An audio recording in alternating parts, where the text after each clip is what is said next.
That non-compete means you don't write a single line of code for a year. The CTO sneered across the polished oak table.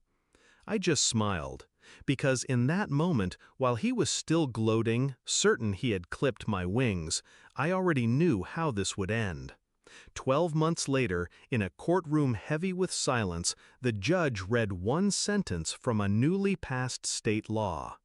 Their lawyer's jaw dropped. He turned to me, eyes wide, and whispered to his client, "She knew. The whole time she knew." When I first joined the company, the CTO wasn't my enemy. He was my mentor, a brilliant architect, a man who told me I had the sharpest mind he'd ever hired. I stayed late nights, writing code that turned fragile prototypes into living products. He called me indispensable. I believed him, trusted him. That's why the betrayal burned. The first cut was quiet, a meeting I wasn't invited to. Notes from a roadmap session where my name was absent, my work discussed like it had materialized from thin air. Then the contract renewal, my base salary frozen, equity clawed back. And then, the final strike. The non-compete clause shoved across the table like a weapon. "Sign it," he said, "or walk." 12 months barred from my craft. No coding, no startups, no side projects. A cage built out of legal ink. I signed. Not out of defeat, out of patience. Because cages rot and contracts bleed. I didn't waste time raging. Rage was his language, not mine. I studied state law, legislative updates, court rulings buried in PDFs no executive would bother reading. And there it was, a bill creeping through committees drafted to protect workers from abusive non-competes. A bill I knew had enough momentum to pass before my year was up. While he thought he had locked me down, I was counting votes in the state assembly. Every smirk he gave me, every time he dismissed me as benched, I filed away like data. Noise, feeding the inevitable signal. I obeyed the contract, publicly at least.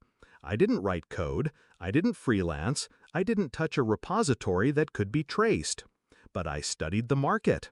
I mapped problems waiting to be solved.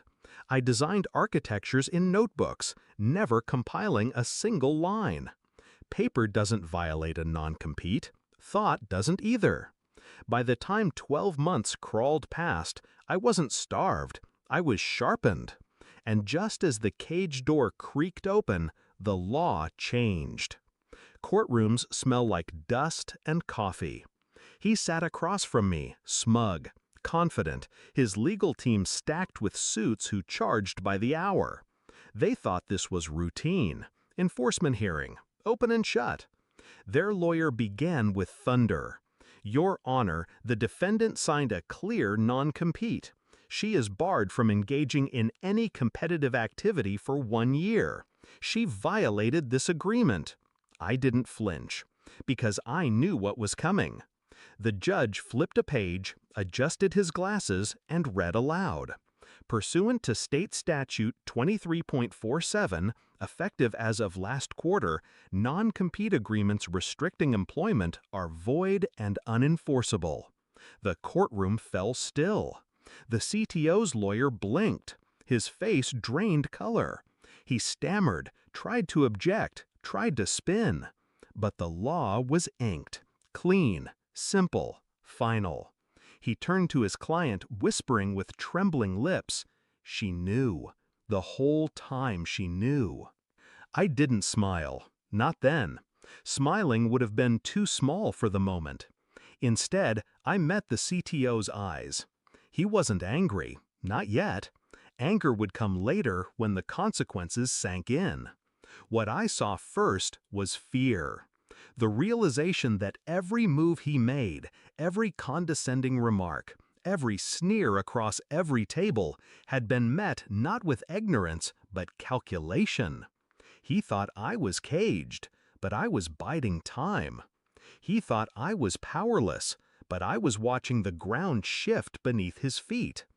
And now, in this courtroom, in front of his peers, his board, his investors, he wasn't the predator. He was the fool. The judge dismissed the case in minutes. Outside, reporters asked questions. I gave none. Silence was enough. The law spoke louder than I ever could. Back at home, I opened my notebook, the one filled with sketches, systems, ideas born in the shadows of that enforced year. And for the first time, I turned thought into action.